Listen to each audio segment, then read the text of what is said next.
کہ دجال موجود ہے لیکن ظاہر نہیں ہوا. اب کہاں ہے پتہ بتا دیتا ہوں. دجال موجود ہے لیکن ظاہر نہیں ہوا. اب اس کو اپنا انٹروڈکشن کرا رہا ہے. ان قریب مجھے نکلنے کا حکم دیا جائے گا.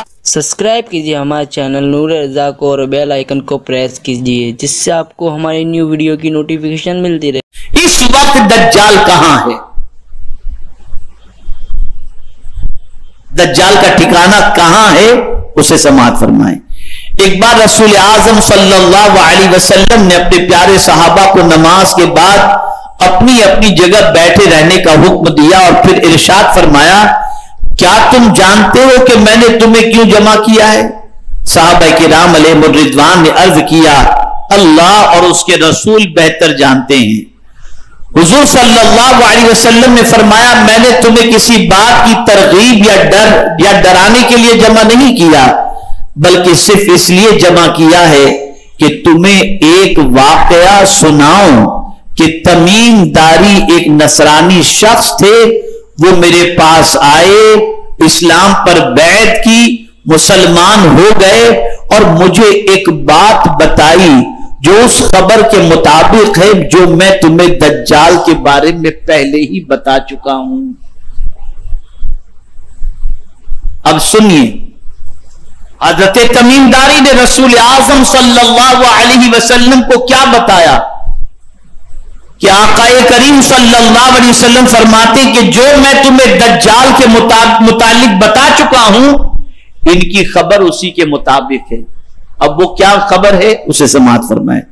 چنانچہ انہوں نے مجھے بتایا کہ وہ بنو لخم اور بنو جذام کے 30 آدمیوں کے ہمراہ, یعنی کون؟ حضرت تمیم داری, ایک بحری جہاز میں سوار تھے. انہیں 1 مہینے تک سمندر کی موجیں طوفان کے سبب دھکیلتی رہیں. پھر ایک دن غروب آفتاب کے وقت سمندر میں ایک جزیرے کے قریب پہنچے. پھر وہ لوگ چھوٹی چھوٹی کشتیوں پر سوار ہو کر جزیرے تک گئے تو وہاں انہیں ایک عجیب سی مخلوق ملی جو موٹے اور گھنے بالوں والی تھی. بالوں کی کثرت کی وجہ سے اس کے اگلے اور پچھلے حصے کو پہچان نہیں سکے. یہ حضرت تمیم داری فرماتے ہیں کہ وہ اپنے ساتھیوں کے ساتھ بحری جہاز میں یعنی سمندر والے جہاز کے اندر, شپ کے اندر وہ جا رہے تھے تو سمندر کے اندر طوفان آیا. طوفان کی وجہ سے 1 مہینے تک ان کے جہاز کو سمندر کا طوفان دھکیلتا رہا یہاں تک کہ ایک جزیرے پر وہ پہنچ گئے. اور جب وہ اس جزیرے پر پہنچے تو انہوں نے ایک مخلوق دیکھی جس مخلوق کا وہ تذکرہ کرتے ہیں کہ وہ مخلوق ایسی تھی کہ گھنگرولے بال تھے اور ان بالوں کی وجہ سے ان کا اگلا اور پچھلا حصہ سمجھ میں نہیں آ رہا تھا.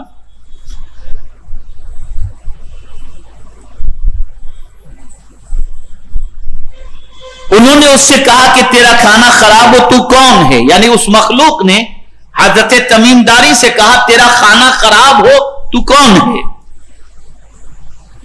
تو اس نے کہا میں جساسا ہوں. ہم نے کہا جساسا کیا ہے؟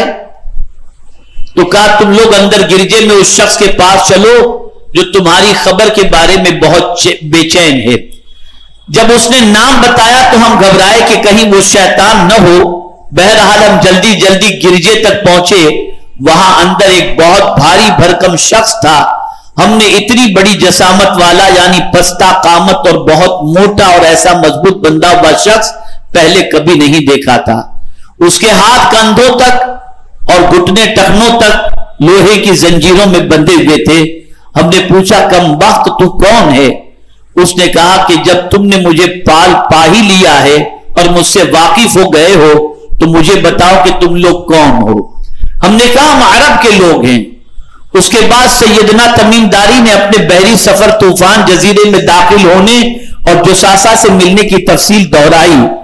اس نے پوچھا کیا بیسان اردن کا ایک شہر جو اسرائیل کے قبضے میں ہے کہ کھجوروں کے درختوں پر پھل آتے ہیں؟ ہم نے کہا ہاں. اس نے کہا وہ زمانہ قریب جب ان درختوں پر پھل نہیں آئیں گے. پھر اس نے بحیرہ تبریہ اسرائیل کے شمالی مشرق میں اردن کی سرحد کے قریب میں پانی سے متعلق پوچھا. ہم نے کہا اس میں بہت پانی ہے. ہم نے کہا کہ اس میں بہت پانی ہے. پھر اس نے زغر کے چشمے کا حال دریافت کیا. اس چشمے میں پانی ہے کیا؟ اس کے قریب کے لوگ اس پانی سے کاشتکاری کرتے ہیں؟ ہم نے کہا ہاں. پھر اس نے پوچھا ناخواندہ لوگوں کے نبی کے بارے میں بتاؤ کہ انہوں نے کیا کیا؟ ہم نے کہا وہ مکہ سے ہجرت کر کے مدینہ منورہ تشریف لائے. اس نے پوچھا کیا عربوں نے ان سے جنگ کی؟ ہم نے کہا ہاں. اس نے پوچھا انہوں نے عربوں سے کیا معاملہ کیا؟ ہم نے اسے تمام واقعات بتائے کہ جو لوگ عربوں میں عزیز تھے اس پر حضور صلی اللہ علیہ وسلم نے غلبہ حاصل کر لیا اور انہوں نے حضور کی اطاعت قبول کر لی. اس نے کہا ان کے حق میں اطاعت ہی بہتر تھی. پھر اس نے کہا اب میں تمہیں اپنا حال بتاتا ہوں. میں مسیح دجال ہوں. ان قریب مجھے نکلنے کا حکم دیا جائے گا. مطلب یہ ہے کہ دجال موجود ہے لیکن ظاہر نہیں ہوا. اب کہاں ہے پتہ بتا دیتا ہوں. دجال موجود ہے لیکن ظاہر نہیں ہوا. اب اس کو اپنا انٹروڈکشن کرا رہا ہے. ان قریب مجھے نکلنے کا حکم دیا جائے گا. میں باہر نکلوں گا اور زمین بھر میں سیر کروں گا یہاں تک کہ کوئی آبادی ایسی نہیں چھوڑوں گا جہاں میں داخل نہ ہو جاؤں.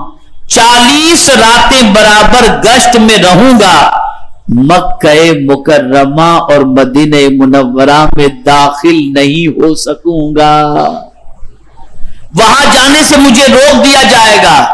جب بھی میں ان میں سے کسی ایک شہر میں داخل ہونے کی کوشش کروں گا تو فرشتہ مجھے تلوار سے روکے گا.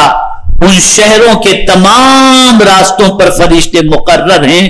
اب سنیے رسول اعظم اس واقعے کو سننے کے بعد کیا فرماتے ہیں.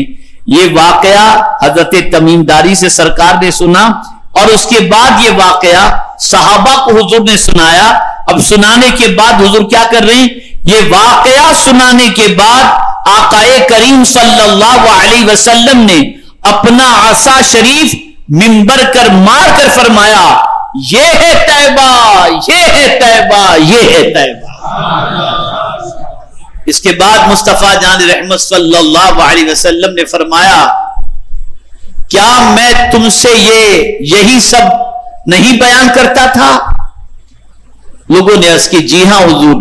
پھر فرمایا ہوشیار رہو کہ دجال شام کے سمندر میں ہے یا یمن کے سمندر میں نہیں بلکہ وہ مشرق کی جانب ہے اور وہ مشرق کی جانب ہے اور وہ مشرق کی جانب ہے. اب کبھی حضور صلی اللہ علیہ وسلم فرماتے ہیں شام کے سمندر جانب شمال میں، کبھی فرماتے یمن کے سمندر میں. اس کی تشریح کرتے ہوئے حکیم الامت حضرت علامہ مفتی احمد یار خان صاحب نعیمی رحمت اللہ تعالی علیہ اس حدیث کی شرح میں فرماتے ہیں دجال کے ٹھکانے اور سمت سے متعلق یہ جو فرمایا گیا اس سے مراد یہ ہے کہ کبھی دجال بحر شام یعنی جانب شمال میں مقید رہتا ہے اور کبھی بحر یمن کی جیل کے اندر اسے رکھا جاتا ہے. آج کل ان دونوں جیلوں میں نہیں بلکہ مدینہ منورہ سے مشرقی جانب میں ہے، یا یہ مطلب ہے کہ وہ شامی یا یمنی جیلوں کے اندر مقید رہتا ہے مگر قریب خروج مدینہ منورہ میں ان اطراف سے نہ آئے گا بلکہ مشرق کی طرف سے آئے گا. قربان جائیے، خدا کی قسم اس رسول کی عظمت پر قربان جائیے جنہیں ہماری اتنی فکر ہے کہ ہمارے ایمان کو تباہ کرنے والا کون ہوگا، کیسا ہوگا، کہاں سے نکلے گا، کیا کرے گا. یہ ساری تفصیل بتا کر حضور صلی اللہ علیہ وسلم یہ چاہتے ہیں کہ میری امت اپنے ایمان کی حفاظت کر لے.